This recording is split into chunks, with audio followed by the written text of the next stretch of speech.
Sir ನಾವು traffic ಬಗ್ಗೆ ಮಾತಾಡಲೇಬೇಕು. ಬೆಂಗಳೂರಿನ ಟ್ರಾಫಿಕ್ ಲೈಕ್ ಈಗ ತುಂಬ ದೊಡ್ಡ ದೊಡ್ಡ IT ದಿಗ್ಗಜರೆಲ್ಲ ಅದನ್ನು ಟ್ವೀಟ್ ಮಾಡೋ ಥರ ಆಗೋಗಿದೆ. ಆ್ಯಂಡ್ ಬೇರೆ ಕಡೆಯಿಂದ ಬೇರೆ ಕಂಟ್ರಿಯಿಂದ ಯಾರಾದರೂ ಡಿಗ್ನಿಟರೀಸ್ ಬಂದರೆ ಅವರೆಲ್ಲರೂ ಟ್ವೀಟ್ ಮಾಡೋ ಥರ ಆಗಿದೆ ಬೆಂಗಳೂರಿನ ಟ್ರಾಫಿಕ್ಕು. ಪ್ರತಿ ತಿಂಗಳು ಸಾವಿರಾರು ಹೊಸ ವೆಹಿಕಲ್ಗಳು ರಿಜಿಸ್ಟ್ರೇಷನ್ ಆಗಿ ರೋಡ್ಗಿಳಿತಾ ಇದೆ. ಸೊ ನೀವು ಟ್ರಾಫಿಕ್ ವಿಭಾಗದಲ್ಲಿ ಕೆಲಸ ಮಾಡಿದ್ರಿ. ಸೊ ಹೇಗೆ ಸರ್ ಬೆಂಗಳೂರು ಟ್ರಾಫಿಕ್ಗೆ ಏನಾದರೂ ಸೊಲ್ಯೂಷನ್ ಇದೆಯಾ ಅಥವಾ ಇದು ಸೊಲ್ಯೂಷನ್ನೇ ಸಿಗದೇ ಇರೋವಂಥ ಸಮಸ್ಯೆನಾ ಇದು? ಇಲ್ಲ, ಇದರಲ್ಲಿ ನಾವು ಪಾಸಿಟಿವ್ ಆಗಿ ನೋಡಬೇಕು.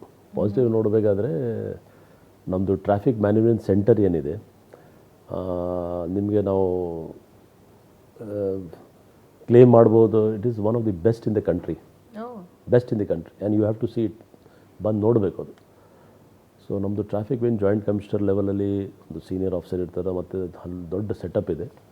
5,500ಕ್ಕಿಂತ ಜಾಸ್ತಿ ನಮ್ಮದು ಟ್ರಾಫಿಕ್ ಫೋರ್ಸ್ದು ಡಿಪಾರ್ಟ್ಮೆಂಟ್ ಇದೆ.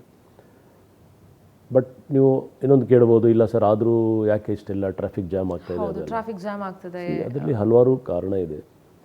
ಈಗ ಒಂದು ಉದಾಹರಣೆಗೋಸ್ಕರ ನಾವು ಒಂದು ORR ಏರಿಯಾ ತೊಗೊಳ್ಳಿ, outer ring road area, which is the hub for IT. ಅಂದರೆ ITದು ಎಲ್ಲ ಸುಮಾರು ಹಲವಾರು ಆಫೀಸಸಲ್ಲಿ ಇದೆ. ನಾನು DCP ಟ್ರಾಫಿಕ್ಕಿಂದನೇ ನೋಡ್ತಾ ಇದ್ದೀನಿ.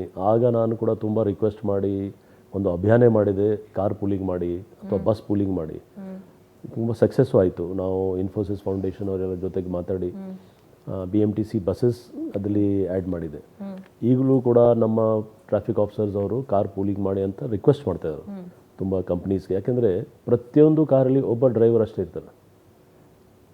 ಅಷ್ಟು ಗಾಡಿ ನಾವು ಇದು ಹೇಳ್ತಾ ಇಲ್ಲ ನೀವು ಒಬ್ಬರೇ ಇರಬೇಕು ಅಥವಾ ನೀವು ಯಾಕೆಂದರೆ ನಾವು ಮಾತ್ರ ಅವ್ರಿಗೆ ಹೇಳ್ಬೋದು, ಏನು ಕಂಪಲ್ಷನ್ ನಾವು ಮಾಡಲಿಕ್ಕೆ ಆಗಲ್ಲ. ಕಾರ್ ಪೂಲಿಂಗ್ ಮಾಡಿದರೆ ಒಂದು ಸದ್ಯಕ್ಕೆ ಒಂದು ಸುಮಾರು ಒಂದು ಪರ್ಸೆಂಟೇಜ್ ಭಾಗವಹಿಸಿ ನಾವು ಸರಿ ಮಾಡ್ಬೋದು ಅಲ್ಲಿ. ಸೊ ಈ ಥರದ್ದು ಕೆಲವು ಕಡೆ ಏರಿಯಾ ವೈಸ್ ಸಮಸ್ಯೆ ಇದೆ. ಬ್ಯಾಂಗ್ಳೂರ್ದು ಟೋಟಲ್ ನೋಡಿದರೆ ಒಂದು ಈಸ್ಟರ್ನ್ ಪಾರ್ಟ್ ಮತ್ತು ಈಸ್ಟರ್ನ್ ಪಾರ್ಟಲ್ಲಿ ಏನು ಸಮಸ್ಯೆ ಇದೆ ಅದು ವೆಸ್ಟ್ ಪಾರ್ಟಲ್ಲಿ ಇಲ್ಲ. ವೆಸ್ಟರ್ನ್ ಪಾರ್ಟ್ ಆಫ್ ಬ್ಯಾಂಗ್ಳೂರಲ್ಲಿ ಯಾವುದು ಟ್ರಾಫಿಕ್ ಸಮಸ್ಯೆ ಇಲ್ಲ.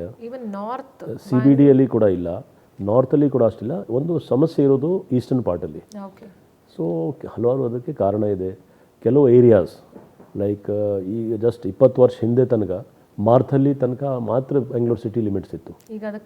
ಈಗ ಅಲ್ಲಿ ವರ್ತೂರು ತನಕ ಸಿಟಿ ಲಿಮಿಟ್ಸ್ ಆಗಿದ್ದು, ಅದೆಲ್ಲ ವಿಲೇಜ್ ಇತ್ತು. ಸೊ ವಿಲೇಜಲ್ಲಿ ಏನು ರೋಡ್ ಇತ್ತು ಅದು ರೋಡ್ ಈಗ IT ಸೆಕ್ಟರ್ ಆಗಿದೆ. ಸೊ ನಾವು ಕೆಲವು ಮಿತಿ ಮೀರ್ ಗಾಡಿ ವೆಹಿಕಲ್ಸ್ ರೋಡ್ಗೆ ಬಂದುಬಿಟ್ಟಿದೆ. ಈಗ ನಮ್ಮ ಸ್ಟ್ಯಾಟಿಸ್ಟಿಕ್ಸ್ ಪ್ರಕಾರ 2,000 to 3,000 ವೆಹಿಕಲ್ ಪ್ರತಿ ದಿನ. ಅದು 2 ವೀಲರ್ 2 ವೀಲರ್ ಇರ್ಬೋದು, 4 ವೀಲರ್ ಬಿಟ್ವೀನ್ 2,000 to 3,000. ಇದು ಹೊಸ ನಾವು ಹೇಳ್ತಾ ಇದ್ರು. ಜೊತೆಗೆ ಬೇರೆ ಬೇರೆ ರಾಜ್ಯದಿಂದ ಬೇರೆ ಬೇರೆ ಜಿಲ್ಲೆಯಿಂದ ಗಾಡಿ ಬರೋದು ಅದ್ರ ಲೆಕ್ಕನೇ ಇಲ್ಲ. ಸೊ ಗಾಡಿ ಮಿತಿಮೀರ್ ಜಾಸ್ತಿ ಆಗಿದೆ. ಇದಕ್ಕೆ ಒಂದೇ ಸೊಲ್ಯೂಷನ್ ಇದೆ, ಪಬ್ಲಿಕ್ ಟ್ರಾನ್ಸ್ಪೋರ್ಟ್ ಡೆವಲಪ್ ಆಗಬೇಕು ಮತ್ತು ಜನ ಕೂಡ ಪಬ್ಲಿಕ್ ಟ್ರಾನ್ಸ್ಪೋರ್ಟ್ ಜಾಸ್ತಿ ತೊಗೊಳ್ಬೇಕು. ಬಿಕಾಸ್ ಇದು ಮಾತ್ರ ಬ್ಯಾಂಗ್ಳೂರು ಸಿಟಿದು ಪ್ರಾಬ್ಲಮ್ ಅಲ್ಲ, ಎಲ್ಲ ಕಡೆ ಇದು ಪ್ರಾಬ್ಲಮ್ ಆಗ್ತಾಯಿದೆ. ಬಟ್ ಒಂದು ನಾವು ಹೇಳ್ಬೋದು, ಬ್ಯಾಂಗ್ಳೂರಲ್ಲಿ ಟ್ರಾಫಿಕ್ ಮೂವ್ ಆಗ್ತಾಯಿದೆ, ಎಲ್ಲಿ ಸ್ಟಕ್ ಆಗ್ತಾಯಿಲ್ಲ. ಮತ್ತು ನಾವು we are very particular about small ಎಲ್ಲಿ ಸಮಸ್ಯೆ ಆದರೆ ಸುಮಾರು ನಮ್ಮದು ಟೆಕ್ನಾಲಜಿ ನಾವು ಯೂಸ್ ಮಾಡ್ತಾಯಿದ್ವಿ. ನಾವು ಆಸ್ಟ್ರಮ್ ಅಂತ ಟೆಕ್ನಾಲಜಿ ನಾವು ಆ್ಯಪ್ ಇದೆ, ಯಾರು ಬೇಕಾದ್ರೆ ಡೌನ್ಲೋಡ್ ಮಾಡ್ಬೋದು. ಆಸ್ಟ್ರಮಲ್ಲಿ ಕೂತ್ಕೊಂಡ್ರೆ ನಿಮಗೆ ಗೂಗಲ್ಗಿಂತ ಬೆಟರ್ ನಿಮಗೆ ಎಲ್ಲ ರಿವ್ಯೂಸ್ ಬಂದುಬಿಡ್ತದೆ, ಎಲ್ಲಿ ಜಾಮ್ ಇದೆ ಏನಿದೆ. ನೀವು ಕೂಡ ಕೂತ್ಕೊಂಡು ಇಲ್ಲಿಂದನೇ ಆಕ್ಸಿಡೆಂಟ್ ಕೇಸಸ್ ಅಥವಾ ಯಾವುದು ರಿಪೋರ್ಟ್ ಮಾಡ್ಬೋದು. ಸೊ ಟ್ರಾಫಿಕ್ ಅವರು ನಮ್ಮ ಪ್ರಕಾರ ನಮ್ಮ ಸಿಬ್ಬಂದಿಯವರು ಅಧಿಕಾರಿಯವರು ತುಂಬ ಶ್ರಮ ಪಡ್ತಾಯಿದ್ದಾರೆ. ಅವರು ನೀವು ನೋಡ್ತಿರ್ಬೋದು, ಅವರು ಅಲ್ಲಿ ನಿಂತು ಯಾವ ರೀತಿ ಟ್ರಾಫಿಕ್ ಮ್ಯಾನೇಜ್ ಮಾಡ್ತಾಯಿದ್ರು. ಇದು ಒಂದು ಟ್ರಾನ್ಸಿಟರಿ ಫೇಸ್ ಇದೆ. ಖಂಡಿತ ಪಬ್ಲಿಕ್ ಟ್ರಾನ್ಸ್ಪೋರ್ಟ್ ಇನ್ನೂ ಹೆಚ್ಚಿನ ಇದರಲ್ಲಿ ಬಂದರೆ, ಮೆಟ್ರೋ ಇರಲಿ ಬಸ್ಸಸ್ ಇರಲಿ ಜಾಸ್ತಿ ಆದರೆ ಮತ್ತು ರೋಡ್ ಲೆಂತ್ ಸ್ವಲ್ಪ ಇನ್ಕ್ರೀಸ್ ಆದರೆ ಎಲ್ಲ ಸರಿಯಾಗುತ್ತೆ. Sorry to say this, but ಕೆಲವು ಜಾಗಗಳಲ್ಲಿ ಟ್ರಾಫಿಕ್ ಪೊಲೀಸರು ಇರೋದೇ ಇಲ್ಲ. ಅಲ್ಲಿ ಜಾಮ್ ಆಗಿರುತ್ತೆ, ಕೆಲವು ಇಂಟರ್ನಲ್ ಏರಿಯಾಸಲ್ಲಿ ಟ್ರಾಫಿಕ್ ಜಾಮ್ ಆಗಿರುತ್ತೆ ಗಂಟೆಗಟ್ಟಲೆ, morning time and evening time, office and school ಅವರ್ಸಲ್ಲಿ ಮತ್ತು ವಾಪಸ್ ಬರುವಂಥ ಸಂದರ್ಭದಲ್ಲಿ ಅಲ್ಲಿ ಟ್ರಾಫಿಕ್ ಸಿಬ್ಬಂದಿನೇ ಇರೋದಿಲ್ಲ. ಅದು ಇನ್ನೊಂದು ಅಂದರೆ ಮೇ ಬಿ ಇಂಟೀರಿಯರ್ ರೋಡ್ಸಲ್ಲಿ ಕೆಲವು ಕಾಲೋನಿಯಲ್ಲಿ ಆ ಥರ ಇರ್ಬೋದು. ಆದರೆ ಅದನ್ನು ವೆರಿಫೈ ನಾವು ಮಾಡ್ತಾಯಿದ್ದೀವಿ. ಯಾಕೆಂದರೆ ನಮಗೆ ಭಾಳ ಒಂದು ನಮಗೆ ಎಲ್ಲ ಮಾಹಿತಿ ಬರ್ತದೆ ಮತ್ತು ಸೋಷಿಯಲ್ ಮೀಡಿಯಾದಲ್ಲಿ ಇಮಿಡಿಯೇಟ್ಲಿ ನಮ್ಗೆ ಗೊತ್ತಾಗುತ್ತೆ. ಸೊ ಅಂತೂ ಅದನ್ನು ಸರಿಪಡಿಸ್ಲಿಕ್ಕೆ ನಾವು ನೋಡ್ತಾ ಇದ್ದೀವಿ. ಯಾಕೆಂದರೆ ನಮ್ಮದು ಕೂಡ ಲಿಮಿಟೇಷನ್ ಇದೆ ಮ್ಯಾನ್ ಪವರ್ದು.